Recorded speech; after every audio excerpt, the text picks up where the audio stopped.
আশপাশে যারা যেসব এজেন্সি আছে তারা বলতেছে যে শুধু মেসেজ ক্যাম্পেইনে কি সেল আসে, মেসেজ ক্যাম্পেইনে সেল হয় না, ম্যাস ক্যাম্পেইনে সেল আসতেছে না, এই টাইপের কত ইস্যু আমরা ফেস করি নিত্য নতুন। যে আমরা ম্যাস ক্যাম্পেইন চালাই, প্রচুর পরিমাণ মেসেজ আসে কিন্তু আমাদের সেল আসে না। কিন্তু আসেন আপনাদের একটা ট্রিক্স দেখাই।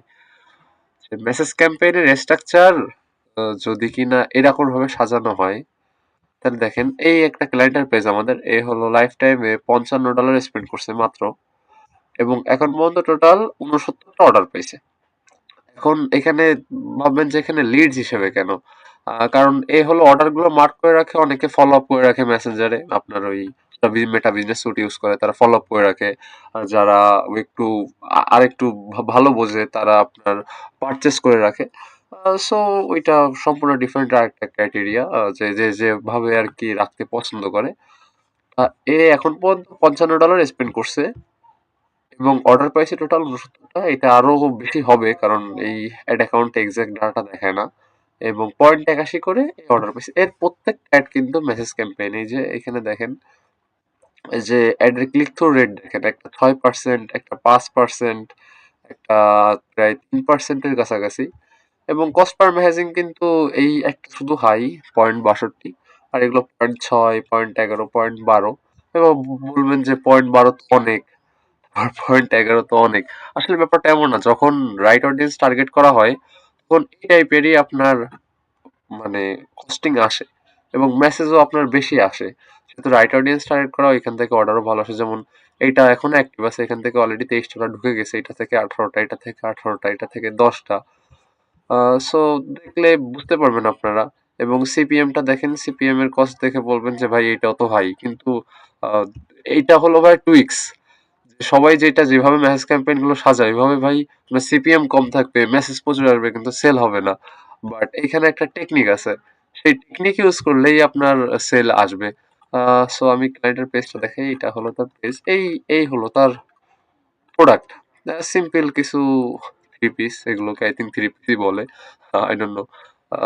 এই থ্রি পিস সেল করতেছে। অ্যান্ড আরো এই যে এখানে এই কয়টা অ্যাড আমি দেখাচ্ছি, আরো তার আলাদা আলাদা আরো অনেক পেজ আছে, সেই অ্যাড গুলো আমরা রান করি।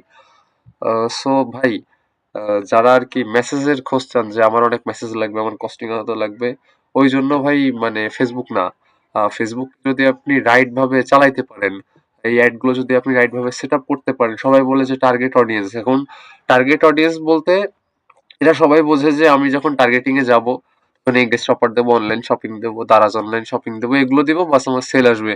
কিন্তু একবার ভাবে দেখেন আপনার মার্কেটার এইগুলো ইউজ করতেছে, বাকি 100টা মার্কেটার এই সেম টার্গেটিং গুলো ইউজ করতেছে, তাহলে আপনারা তো সব একই লোকের কাছে আপনারা সবাই অ্যাড দেখাচ্ছেন।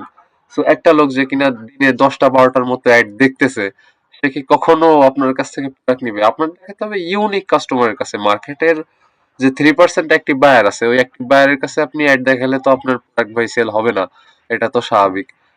সো ভেবে দেখেন নিজেরা যে নিজেদের বিজনেস এখন কোন পর্যায়ে আছে।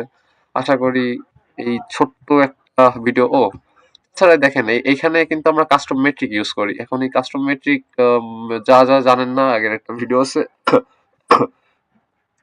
ওইটা দেখতে পারেন, ওইটা দেখলে বুঝবেন। না এটার থ্রু আর কি আমরা মানে যেসব ডাটা আমাদের লাগে একটা পেজে আর কি, সেলস ক্যাম্পেইন মানে মেসেজ ক্যাম্পেইন, একটা জিনিস, এগুলো কিন্তু আপনার বুস্ট, ঠিক আছে? এগুলো প্রথম চোটে আমরা বুস্ট করছি, মানে ওই যখন একটা পোস্ট লিঙ্ক দেয় লাইক এইখানে, আমরা এই বুস্ট পোস্টে যে দেন হলো এইখান থেকে জাস্ট এইটা অফ করে আমরা বুস্টটা করি, একটা বাজেট দিই, একটা দিই, হোয়াটসঅ্যাপ ডিসকানেক্ট করি, করার পর দেন বাকি এডিট আমরা হলো আমাদের অ্যাড ম্যানেজার থেকে করি। এই জন্য মানে সবাই ভাবে যে আমরা বুস্টই করছি, মানে যাদের আর কি করে দিই ওদের এখানেও কোনো ডাটা শো হয় না, কিন্তু ডাটা যা থাকে সব আমাদের এই ক্যাম্পেইন স্ট্রাকচারের মধ্যে। সো এইটা আপনাদের জন্য একটা গুড অপশন হইতে পারে যদি আপনারা আমাদের থ্রু আর কি সার্ভিসটা নেন, যে ভাই আমার সেল লাগবে বা আমার পেজের অবস্থা এই রকমের বা এই রকমের। আপনি সিম্পলি আসেন, ওয়াইজলি আমরা কথাবার্তা বলি, বলে দেন দেখা যাবে যে আপনার বিজনেস এখন কোন পর্যায়ে আছে, আপনি সাফার করতেছেন না উইন করতেছেন, এবং আপনার প্রোডাক্টের উইনিং রেট কত পার্সেন্ট, হুক রেট কত পার্সেন্ট, আপনার ভিডিও বা ইমেজের লোকজন দেখে পছন্দ করতেছে করতেছে না, আপনার সার্ভিসটা কত ভালো দিচ্ছেন আপনি, আফটার ডেলিভারি সার্ভিস বা সাপোর্ট সিস্টেম। সো অনেক কিছু ম্যাটার করে বিজনেস কমপ্লিটলি সুন্দরভাবে রান করতে, স্কেল করতে। সো আজকের মতো এইটুকুই। জাস্ট লাস্টে একটাই কথা, যে ভাই আপনি যদি মেসেজ চান মেসেজ এনে দেওয়া যাবে, আপনি যদি সেলস চান সেল এনে দেওয়া যাবে।